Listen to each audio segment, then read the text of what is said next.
समाधान समाधान समाधान। नमस्कार, आदाब, सत श्री अकाल। मित्रों, स्वागत है आप सभी का समाधान की इस नई श्रृंखला में जिसका नाम है करने समस्या का समाधान। हमारे साथ हैं एक खास मेहमान। मित्रों, डॉक्टर्स को नेक्स्ट टू गॉड कहा जाता है, क्योंकि जैसे ईश्वर हमारे जीवन की रक्षा करते हैं वैसे डॉक्टर्स भी हमारे जीवन की रक्षा करते हैं। जैसे जब हमसे कुछ संभलता नहीं तो हम अपना जीवन ईश्वर को ही अर्पित कर देते हैं, वैसे ही जब बीमार हम हो जाते हैं तो कुछ और नहीं सोचता, हम अपने आप को डॉक्टर को ही अर्पित कर देते हैं। आपने अपने आस-पास या टेलीविज़न में या किसी मूवी में ये बात अवश्य सुनी होगी कि कोई व्यक्ति अपने बच्चे को लेके जाता है डॉक्टर के पास, कहता है कि डॉक्टर साहब मेरे बच्चे की जान बचा लीजिए, या मेरी बीवी की जान बचा लीजिए, या फिर मेरे फलाने संबंधी की जान बचा लीजिए। कितनी महत्वपूर्ण बात है ना मित्रों, कि जिंदगी और मौत के बीच कोई झूल रहा हो और मौत के मुंह से खींच करके कोई उसे बाहर निकाल लाए तो उसे तो ईश्वर का रूप ही माना जाएगा। और आपने ये सुना ही होगा कि जब बच्चे बच जाते हैं तो फिर उसके पिता यही कहते हैं डॉक्टर से कि डॉक्टर साहब आप इंसान नहीं, भगवान हैं। ये एक ऐसा प्रोफेशन है मित्रों जिसको सचमुच ईश्वर जैसा दर्जा दिया गया है। और इसी प्रोफेशन से जुड़े हुए आज डॉक्टर सचिन जी हमारे साथ हैं, जो कि भारत के अलग अलग भागों में अपनी प्रैक्टिस करने के पश्चात 2010 से माउंट आबू के ग्लोबल हॉस्पिटल में अपनी सेवाएं अर्पित कर रहे हैं। बहुत ही प्रतिभाशाली हैं। आइए उनका अभिनंदन करते हैं और कार्यक्रम की शुरुआत करते हैं। डॉक्टर सचिन, आपका बहुत बहुत स्वागत है, अभिनंदन है। एक विज्ञान का विद्यार्थी जो कि तर्क वितर्क करता है, हर चीज को कसौटी पे कसना चाहता है, वो अध्यात्म के पथ पे कैसे चल पड़ा? इसके पीछे एक छोटी सी कहानी है।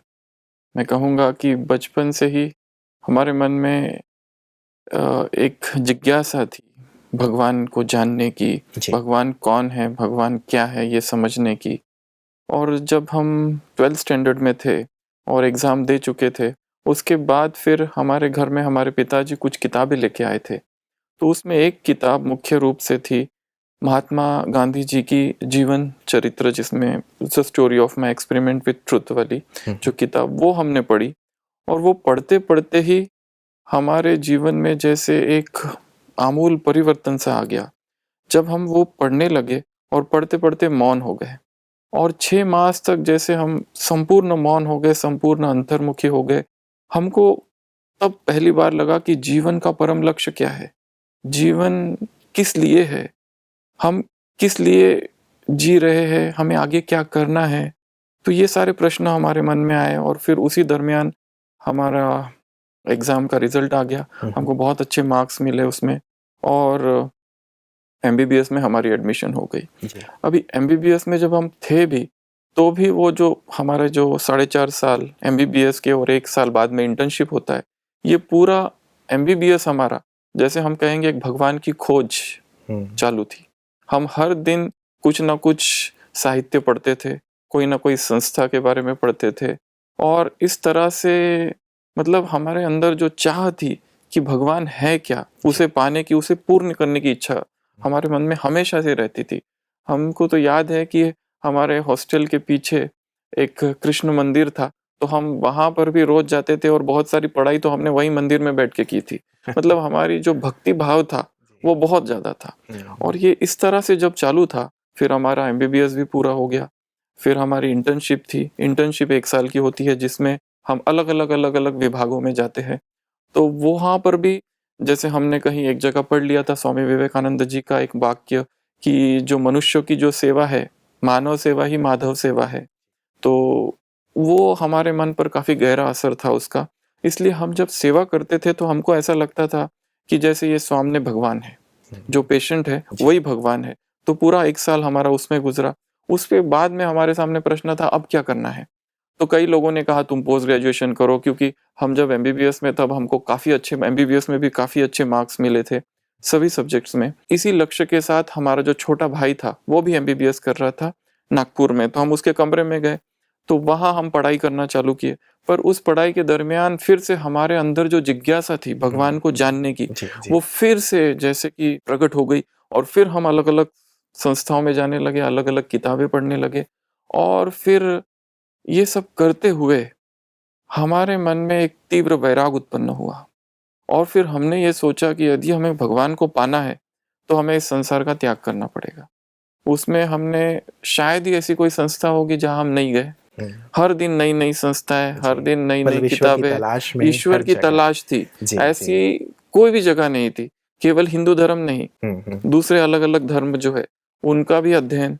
तो जितने भी हमको ऑटोबायोग्राफीज पढ़ने को मिलती थी, किताबें पढ़ने को मिलती थी, अरविंद महर्षि, स्वामी योगानंद, स्वामी विवेकानंद, ऐसी अनेक बहुत सारी। जी। और एक बात मैं और कहूँगा कि इसी दरमियान हमारी जो बड़ी लौकिक बहन थी, एक साल बड़ी, वो ज्ञान में आ गई थी। पर जब वो हम उनसे ज्ञान सुनते थे ये ब्रह्मा कुमारी इसका, जी। तो हमारे मन में क्योंकि बहुत सारी बातें शास्त्रों की थी, तो हम देखते थे कि वो जो ज्ञान बता रही है उसमें बहुत सारी बातों का जब हम उससे प्रश्न पूछते थे तो उसे उत्तर नहीं देने आता था। तो हमको लगता था कि शायद ये ज्ञान अपूर्ण है। तो इस तरह से हमारा विरोध तो नहीं था, हमें बहुत अच्छा लगता था, परंतु ये एक संघर्ष तो था। जी, और जी। जब हम ये सारा पढ़ रहे थे तो हमने जैसे कहा कि हमारे मन में बहुत वैराग उत्पन्न हुआ और हमने फिर कहीं एक जगह जाना कि अगर भगवान को पाना है तो संसार का त्याग करना पड़ेगा। और अभी हमारे सामने दो जैसे विजन तैयार हो गए। एक तरफ तो हमें पेशेंट की भी बहुत सेवा करनी है जी। और पेशेंट की सेवा करने के लिए पोस्ट ग्रेजुएशन करना है, फिर पेशेंट की सेवा करनी है। एक तो ये दृश्य दिखता था। दूसरा दृश्य दिखता था कि जैसे हमने संसार का त्याग कर दिया है, हम सन्यासी बन गए और हम भगवान को पा रहे हैं। तो हमें क्या करना है? तो हमने सोचा कि हम मेडिकल की पढ़ाई अभी रोक देते हैं और हमें सन्यासी लेना है, क्योंकि उसके सिवा हम भगवान को नहीं पा सकेंगे। तो ये जब हमने निर्णय लिया तो फिर उसका भी बहुत सारा जैसे एक रीति से समाज का जी, जी। विरोध, जैसे छोटी सी परिस्थिति परिवार वालों वैसे ने बन भी परिवार विरोध किया वालों की, होगा कि डॉक्टर बन गए क्योंकि हो, ये क्या हमें कर ये रहे हो? समझ में आ रहा था हाँ, कि हाँ। ये जो कर रहे राइट कर रहे, पर हमारे अंदर इतना तीव्र वैराग उत्पन्न हो गया था कि हमें एक तरफ तो पेशेंट की भी सेवा करनी थी, परंतु वो भाव भी वहां विलीन हो गया और फिर केवल और केवल भगवान को ही पाना है। जब ऐसी अवस्था हमारी हो गई थी तब फिर हमने सोचा कि हमें अब जाना तो है, कहाँ जाए? तो बहुत सारी संसार में संस्था है, तो हमने उसमें से एक संस्था को चुना और सोचा हम वहां जाएंगे। परंतु हमारी लौकिक बहन ने हमसे कहा तुम जा तो रहे हो, परंतु जाने से पहले एक बार माउंट आबू होके जाना। जी। तो वो 2003 की बात है। तो हम उसी वैराग युक्त अवस्था में, इतना वैराग कि जैसे हमें संसार का कुछ भी नहीं चाहिए और केवल भगवान की प्राप्ति करनी है बस। इस अवस्था में हम माउंट आबू पहुंचे थे। वो तारीख थी लगभग 26 तारीख नवंबर मास 2003 की। और नीचे शांतिवन जो है, यहाँ पर ब्रह्मा कुमारी इसका जो मुख्यालय, यहाँ पर जो अवतरण का प्रोग्राम होता है उसमें हम सीधा आ गए। जो कि सब लोग जिस तरह से आते हैं यहाँ पे कोर्स करते जी, हैं जी। या सेंटर से कई जुड़ते हैं, प्रोसीजर होती है बहुत सारी उसकी। चीजें होती है। जी, जी। तो वो सब चीजें हम नहीं किए, हम सीधा यहाँ आ गए। और यहाँ आने के बाद फिर हमको तो ये भी नहीं पता था क्या होने वाला है।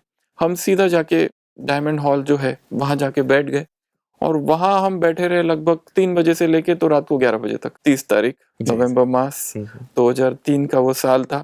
और वहां हमारे मन में इतनी सारी बातें थी। हमने लगभग जितनी फिलॉसफीज जिसको कहते हैं, अलग अलग अलग अलग, कुछ साइंस से रिलेटेड फिलॉसफी, कुछ रोमन कैथोलिक सेंट्स का लाइफ, कुछ भारतीय में जितनी 6 फिलॉसफीज है, अलग अलग अलग अलग धर्म की फिलॉसफीज, जी। अलग अलग रिलीजियंस है, फिर उनका comparative studies of those religions. तो ये सारी बातें हमारी बुद्धि में थी और साथ में भक्ति। पर ये सब हम जब कर भी रहे थे संसार में, तब हमारा ये लक्ष्य नहीं था कि हमें बहुत बड़ा पंडित बनना है। हमारे अंदर लक्ष्य एक ही था कि हमें भगवान को पाना है। वो भगवान के प्रति जो प्यास थी, जो विरह की अग्नि थी, वो इतनी ज्यादा तीव्र थी कि अलग अलग, जैसे हमने कहा, मंदिरों में जाना, केवल जाना नहीं, एक बार तो हमें याद है 3 मास हम केवल एक चर्च में गए और 3 मास केवल और केवल जीसस क्राइस्ट की भक्ति। और ये हमारा तब चल रहा था जब हमारी मेडिकल की पढ़ाई भी चालू थी। जी, जी, जी। मतलब ये एक ऐसा एक संघर्ष हमेशा था कि एक तरफ मेडिकल की पढ़ाई, एक तरफ स्पिरिचुअल पढ़ाई। जी। परंतु हमारे साथ ऐसा हमेशा हुआ कि मेडिकल पढ़ाई में हमें हमेशा अध्यात्म की मदद भी मिल गई और हम हमेशा उसमें भी आगे रहे। भले हमारा ध्यान उसमें इतना नहीं था, सारा ध्यान भगवान को पाने में था। तो हम बात कर रहे थे उस दिन की, 30 तारीख की, जब हम यहाँ पहुंचे तो उस दिन हमें एक ऐसा अनुभव हुआ अशरीरीपन का, लंबा समय तक बॉडीलेस स्टेट, जिसको आउट ऑफ बॉडी एक्सपीरियंस कहते हैं, जी। वो एक ऐसा एक्सपीरियंस हुआ कि हमको लगा कि यही सत्य है। और जो हमारे सामने जो है ये कोई साधारण नहीं है, यही स्वयं वो है जिस हम तलाश कर रहे हैं। या तो हम कहेंगे हमने एक आवाज सुनी कि तुम जिसे ढूंढ रहे हो वो मैं हूँ। और ये अनुभव तो ये के आवाज़ बाद कैसी थी? आकाशवाणी की तरह थी, ये मेरे अंदर की आकाशवाणी की आवाज़ थी, कैसी तरह थी? भी नहीं कहेंगे हम, हुँ, क्योंकि हम बैठे थे वहां पर, जी। हमारी आंखों से आंसू बह रहे थे, पूरा हॉल भरा हुआ था, पर हम देख रहे थे वो हॉल में वो जो स्टेज थी उसमें एक महान एक दिव्य प्रकाश है केवल। हुँ, और जिन जिन को हमने पढ़ा, तुलसीदास, मीरा, महाराष्ट्र के संत बहुत सारे, विवेकानंद, श्री रामकृष्ण परमहंस, इन सबको हम जैसे स्टेज पर देख रहे हैं। हाँ, जो कुछ हमने पढ़ा है, हुँ, इतने सारे अलग अलग धर्मों के लोगों को, महात्मा बुद्ध, ये सब देख रहे हैं और हमको जैसे कह रहे हैं कि तुम जिसे ढूंढ रहे हो ना ये है। हुँ, अब हमें तो पता नहीं था ये कौन है, जी। हमें ये भी नहीं पता था ये भाषा कौन सी है, हुँ, वो हिंदी में चल रहा है या कौन सी भाषा में चल रहा है। हमें तो जैसे गीता के संस्कृत के श्लोक सामने से सुनाई आ रहे हैं। हमको ऐसा एक अनुभव हुआ कि हमारा जो संघर्ष था हुँ, संसार में 8 मास तक चला। जी, जी। यहाँ तक कि इतना जबरदस्त वो संघर्ष था कि हमारा पूरा परिवार, हमारा पूरा समाज हमारे उस निर्णय के अगेंस्ट था, क्योंकि सबका ये मानना था कि ये पढ़ाई में बहुत अच्छा है। जी, जी। मेडिकल फील्ड में हम टॉपर थे, हुँ, हुँ, सारी सारी जगह पर। जिस तरह से फीडबैक कॉलेज से और हॉस्पिटल से आता था, हम उसके पहले कुछ 6 महीना जॉब भी किए थे एक जगह, तो वो जहाँ जॉब हमने किया था वहां हम इतने प्रसिद्ध हो गए थे कि सब लोगों को लगता था इसी डॉक्टर से हमको ठीक करना है, यही डॉक्टर हमको ठीक करेंगे। जी। अभी इस वजह से माँ बाप का मोह और ही ज्यादा बढ़ गया था हाँ, हाँ, हाँ। कि ये कैसे क्या निर्णय इसने ले लिया, ये उनको जैसे लगता था कि हिप्नोसिस हो इस गया। फ़ील्ड में आगे बढ़े। हाँ, उनको जी। लगता था कि इसी फील्ड में आगे रखे, और हुँ, जायज़ सी बात है कि हर माँ बाप यही सोचेगा बिल्कुल, कि बिल्कुल। हमारा बेटा बहुत बड़ा डॉक्टर बने। जी, जी। और हम मेडिकल फील्ड में भी काफ़ी अच्छे थे, इस वजह से। पर हम भी जैसे एक तरह से हमारे अंदर जो विरह अग्नि थी जी, कि जी। भगवान है क्या, जी, जी, जी। कि ये जब तक हम जानेंगे नहीं तब तक हम रुकेंगे नहीं। बिल्कुल। तो चाहे ये जो 30 तारीख की घटना आप 2003 की डॉक्टर सचिन वर्णन कर रहे हैं, क्या वहाँ आपकी सारी जिज्ञासाएँ शांत हो गईं, सारे प्रश्न शांत हो गए और आपको लगा कि हाँ, ये वही है जिसकी मुझे तलाश थी? 8 मास हमारा ये संघर्ष चला, जिसमें सारा समाज हमारे विरोध में था। यहाँ तक कि हमें कई सारे ऐसे बेनामी पत्र आए जिसमें ऐसा लिखा गया था कि तुम ये नहीं करो, संन्यास नहीं लो तुम। हुँ, हुँ। ऐसे ऐसे पत्र भी आए, कुछ सन्यासियों ने भी लिखे, कई सन्यासी हमको समझाने भी आए। हमारे बहुत सारी कुंडलियाँ निकाली गई और बहुत सारी सत्यनारायण की पूजा वगैरह हुई, सब कुछ किया गया हमको रोकने के लिए। यहाँ तक कि एमबीबीएस के लिए हमारे नाम पर कुछ लोन था, जी। तो ये भी कहा गया कि तुम पहले लोन चुकता करो, फिर उसके बाद में आना। हुँ, हुँ। तो ये सारा जो संघर्ष था एक तरफ, दूसरी तरफ हमने जो जाना था कि जीवन का लक्ष्य, हमने एक सत्संग में सुना था कि जीवन का एकमात्र लक्ष्य है भगवान की प्राप्ति, और वो इतना छप गया था हमारे अंदर कि जब तक हम भगवान को नहीं पाए हम नहीं रुकेंगे। हुँ। तो ये जो दिन था उस दिन का, अब हम इसके लिए तैयार नहीं थे। हमारा लक्ष्य था, हमने सोच लिया था कि रामकृष्ण मठ में हमें संन्यास लेना है, और हम चेन्नई तक गए थे। बेलूर हावड़ा मठ में हमारी मंत्र दीक्षा हुई थी, जहां हम एक कॉमन बुगी में बैठ के 40 घंटे का वो सफर चला था हमारा। छुप के गए थे, और सबसे छुपा के, नहीं तो हमको रोक देंगे। तो वहां जाना, दिल्ली तक गए थे, मुंबई तक गए थे, पूरा भारत भर हम ट्रेन में नीचे बैठ के हमने सफर किया, हुँ। केवल एक लक्ष्य के साथ कि हमें भगवान को पाना है।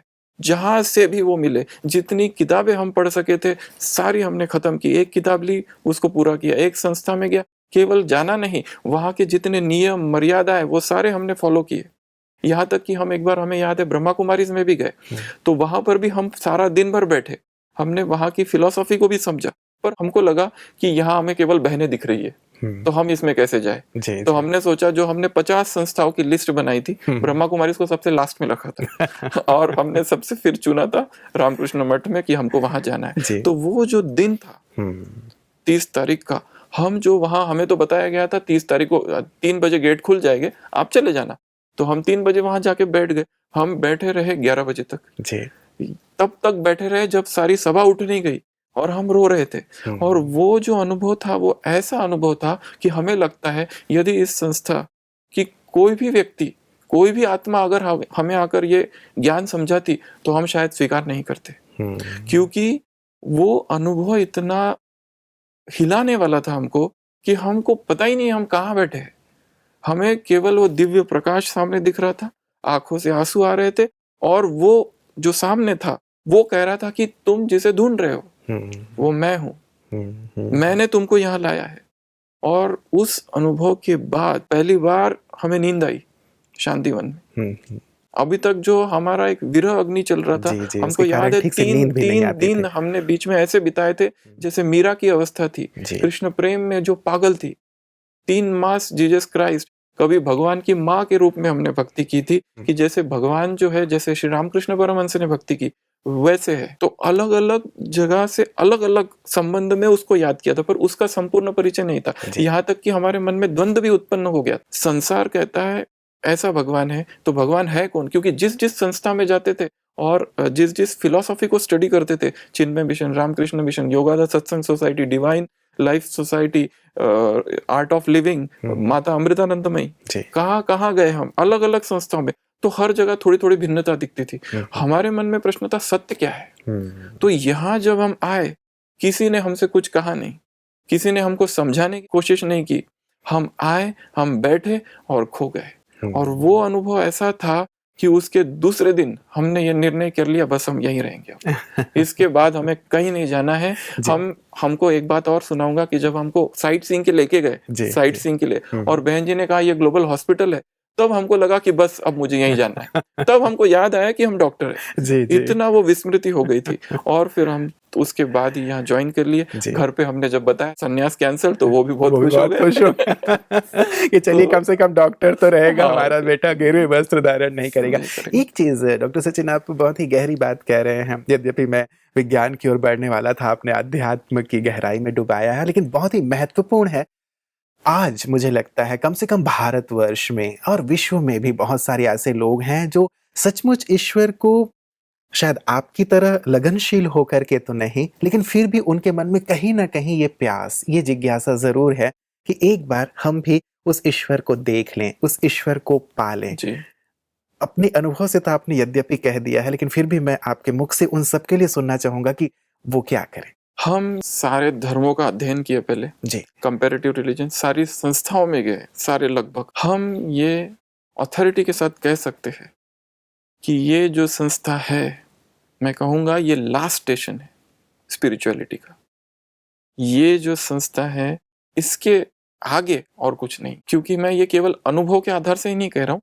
जैसे मैंने कहा, पहले मुझे अनुभव हुआ, परंतु बाद में मेरे अंदर एक तर्क बुद्धि भी थी। जी, जी। अनुभव ने तो स्वीकार कर लिया कि यही सत्य है, पर बाद में वो जो शास्त्रों की बातें, वो जो साइंस की बातें, उसके लिए मुझे थोड़ा संघर्ष करना पड़ा। उसके लिए मुझे इसकी गहराई में जाना पड़ा। जी।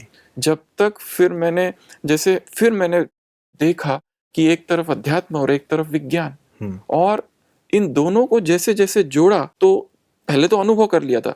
जैसे आपने कहा, ये जरूरी नहीं है कि सबके अंदर ऐसा वैराग उत्पन्न हो जाए। ये तो हम कहेंगे किसी पूर्व जन्म का कुछ होगा, उसके वजह से ऐसा तीव्र वैराग, प्रचंड वैराग उत्पन्न हो गया, परंतु सबके साथ ही ऐसा होगा ऐसा जरूरी नहीं है। तो वो जो आत्माएं हैं, वो जो दूसरे लोग हैं, और जो हमने अनुभव किया कि पहले अनुभव हुआ हमको, बाद में हमने इसे जोड़ने का प्रयत्न किया। तो बात की भी जो अवस्था है, कई लोग की तर्क बुद्धि होती है, जब तक आप उसको जैसे माइक्रोस्कोप के अंदर नहीं दिखाओगे, वो स्वीकार नहीं करेंगे।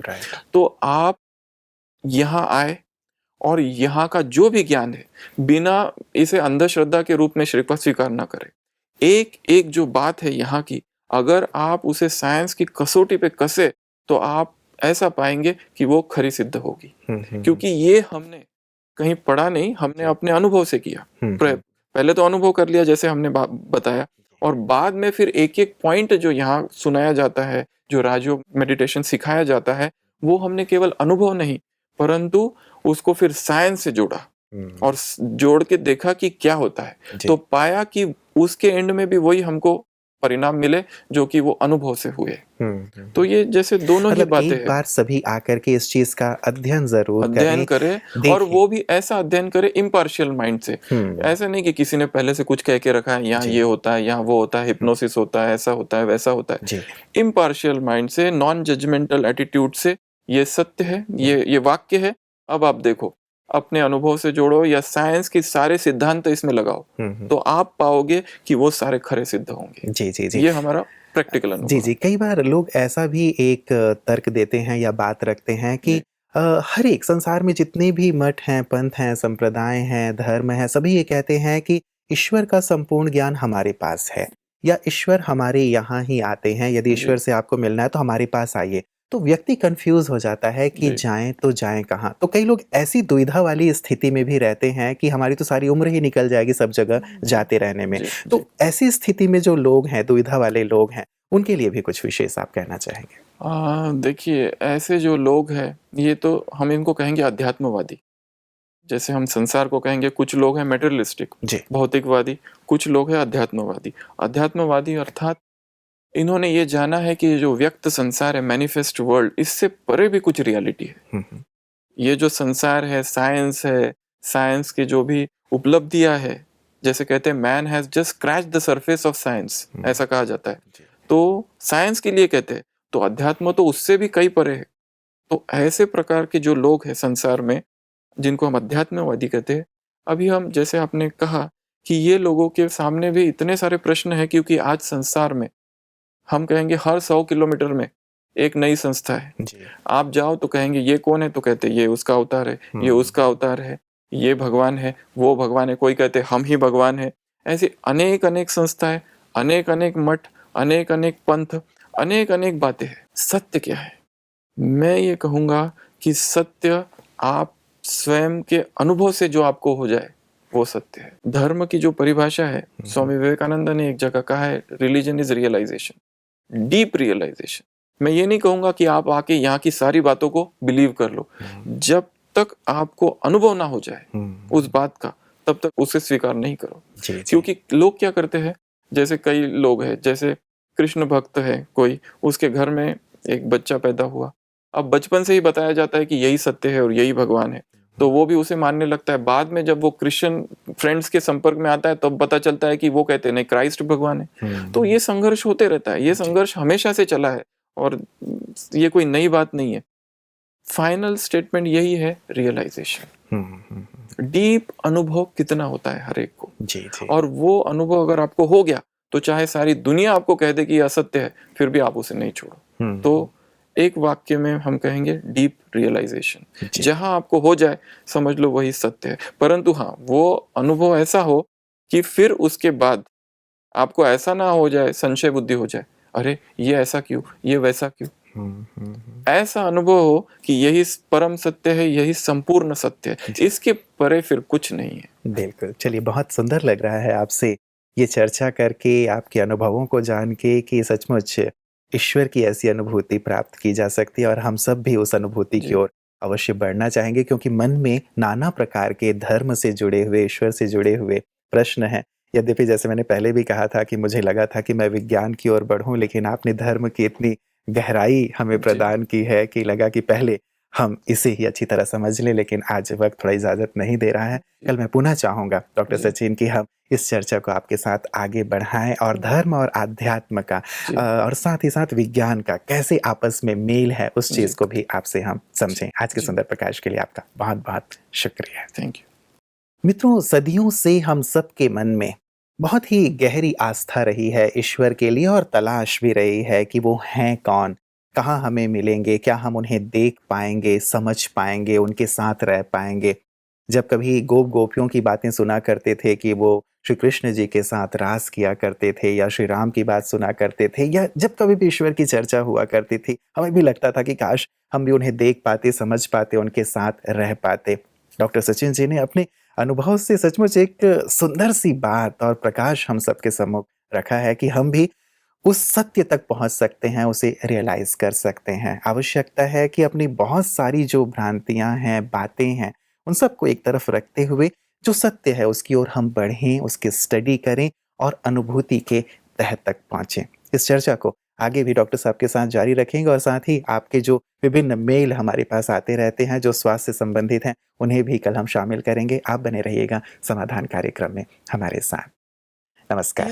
और दृढ़ मनोबल से कर दे तू पल भर में मुश्किलें आसान, कतनी समकरनी के पावन जल से